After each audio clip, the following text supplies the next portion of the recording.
All right, in this session, we're going to talk about the accreditation process using the smart card reader. Now, if you look at the current window, we have two applications on the dashboard. One says vote and the other one says e-collation. Now, to be able to gain access to the accreditation interface, you would be using this vote icon here. So you simply click on it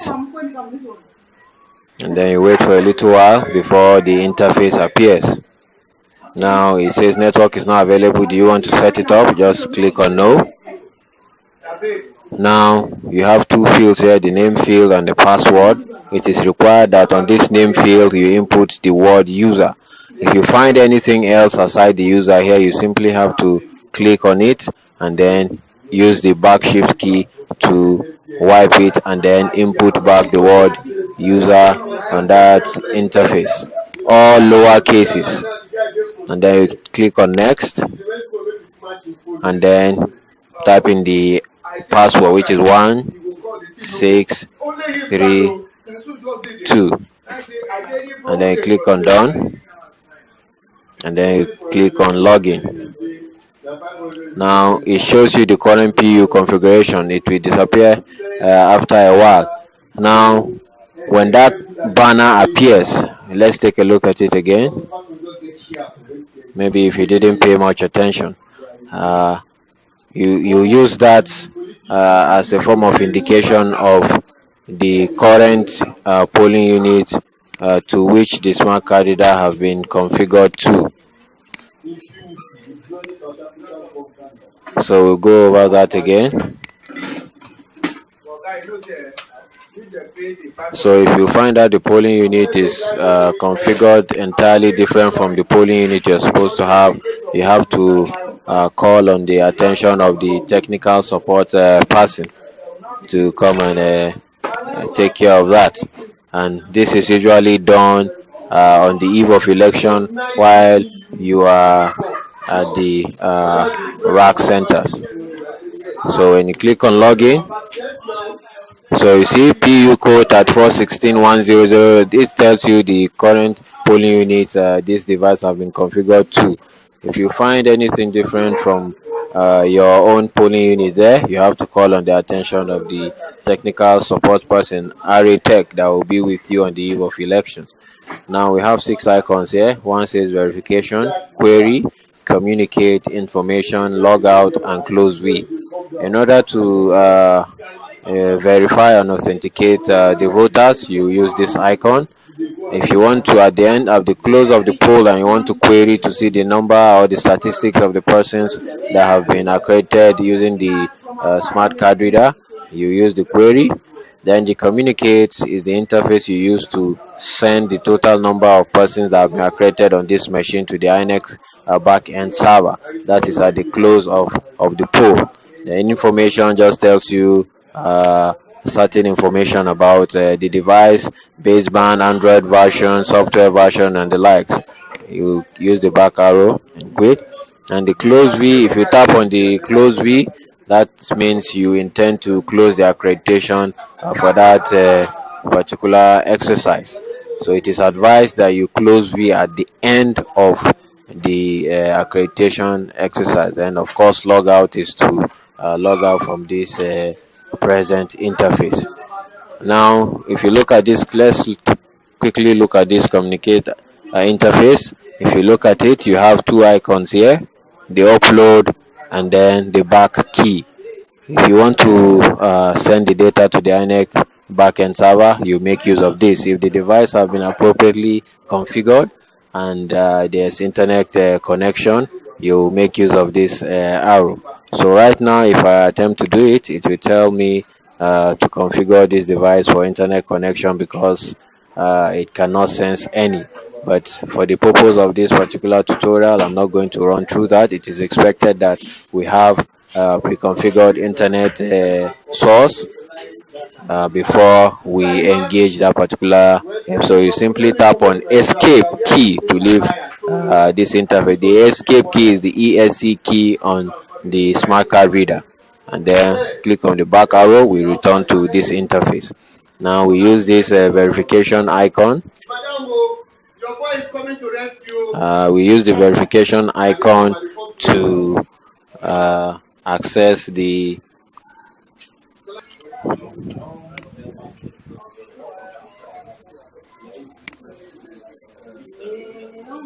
Alright, so when you get to this interface, at this point it is required that you pick up the PVC and place it at the bottom of the card reader towards the top, where you have the markings that symbolize like radiation of waves.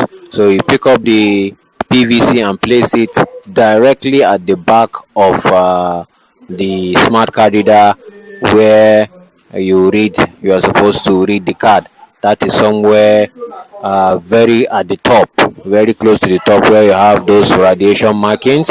So you pick the PVC and put it directly behind that, and then you tap on this passport like image. When you tap on it, it reads the content of the PVC. When it finishes reading the content of the PVC, you it will display the particular polling unit, VIN number, and other bio information regarding that particular person's data. If the PVC belongs to that particular polling unit, you should be able to proceed on for authentication of the voter. But if you attempt to authenticate and then it says the card belongs to other PU, at that point you can just kindly ask the person to go to the appropriate polling unit. So I placed the PVC behind the smart card reader now. So I click on this icon or the yellow button at the side, at the right side, bottom right side of the smart card reader. But you can equally use this. So it takes a while. Now it displayed the information on the PVC. So at this point, you see it says reading finished. So in order to authenticate the person, I use this icon. But there are certain points to note. Some PVCs are defaced, so it means physically you will not be able to tell the person that is the owner of that particular PVC until you read it using the smart card reader. So when you finish reading the PVC, it displays the information of the person, and if it tallies with the particular polling unit, you proceed with the other procedures or processes. In the event that you are unable to read a person's PVC, such persons cannot vote. So you kindly tell the persons to leave the polling station, and where they refuse to do so, you can refer them to the police or security personnel attached to your particular polling unit.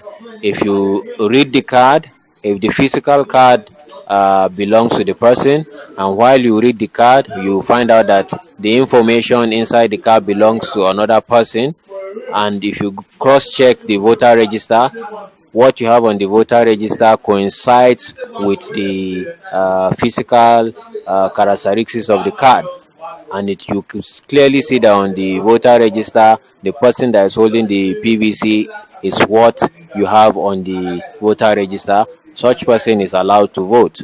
It may just have been an error while copying data onto the PVC. So if the person holding the card, you could clearly see physically that belongs to him and is the person that is reflected on the voter register.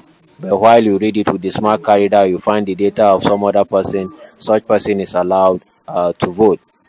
Also, going back to the issue of cards that you are unable to read, the smart card reader is unable to read them. Such persons, aside telling them to kindly leave the polling station, on the voter register, you have to tick the column that says FR, failure to read. indicating that such person card failed to be read by the smart card reader. Now, if everything goes smoothly and you are able to go through this process, you simply tap on this icon to be able to authenticate the person. So let's do that. So it says, please put your finger. So it is advised that you first of all attempt testing the person's index fingers. You could try a few times, and if it fails, you simply move on to the next stage. So let's attempt doing that. So you have to click on the camera icon on the screen to be able to match the person's biometric.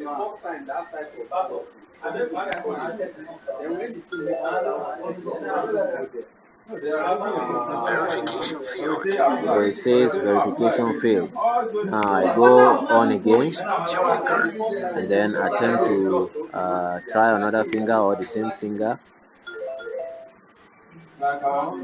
Verification failed. It says verification failed. If you try a few times, let's say 2-3 times, and it fails, you are advised to allow the person to go and vote.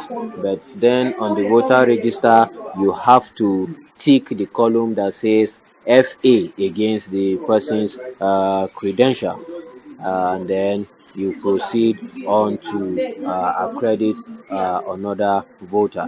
So from this interface, if the next person comes forward, all you have to do is place the PVC against the SCR as usual, and then click on this passport-like image so that the new card is read, and then subsequently the next process is undertaken again. Now from here you can see query to see the number of persons that have been accredited on this device. You can query. If I click on it, you could see right now it says I have read just one person. It says sum equals 1, success will fail 1. We're not much concerned about the success and fail. We are more concerned about what is written here as sum. So this sum tells us the total number of persons that have been accredited or have passed through the smart card reader. And mind you, this is the data you are going to use to fill your EC8A form. Where there is disparity between your manual register and the total tally here as the number of persons accredited, you are advised, strongly advised, to use the total number on the smart card reader. If you have voting points, you have to collapse the voting points. You have to collapse the voting points together. Is the total sum of the voting points, be it 1, 2, 3, as the case may be, is what you're going to use as your total number of accredited voters. So let's assume you have 2 voting points, and the sum in smart card reader one says 13, and the sum in the other smart card reader says 13. You sum the two together, giving you 26. So it is that figure you are going to use as the total number of persons accredited on this machine. So to leave this page, I simply click on this back arrow key, and then the same back arrow key. So I guess that is it about the accreditation exercise. So there are just some points to observe, like we mentioned earlier. Where you are unable to read the card of the person, such persons cannot vote. But on the register, you have to what? Tick on the column that says FR, and then kindly ask the person to leave the polling station. Now, for the cases of the persons where you are able to read the card, but in the process of authentication you are unable to authenticate such person after 2-3 trials, such persons on the register, you are going to tick the FA column, as well as use the stamp pad to capture their fingerprints and allow them to stamp their fingerprints on the register, and equally capture their phone numbers in the provided columns on the register. So that is all that is required for the accreditation phase. Thank you.